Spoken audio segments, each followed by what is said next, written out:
अपने प्यारे जानवरों के साथ खुशी खुशी रहती थीं। फ्लफी, देखो ये जंगल कितना खूबसूरत है।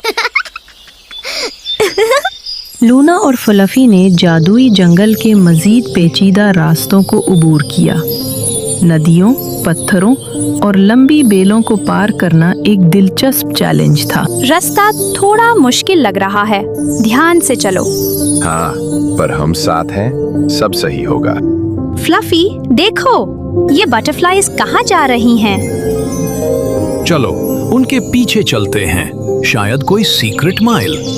लूना और फ्लफी ने कलरफुल बटरफ्लाईज के पीछे चेज किया और एक सीक्रेट प्लेट डिस्कवर किया। वाह, ये ग्लोइंग मशरूम्स कितनी चमकदार है। वाओ, सही कहा।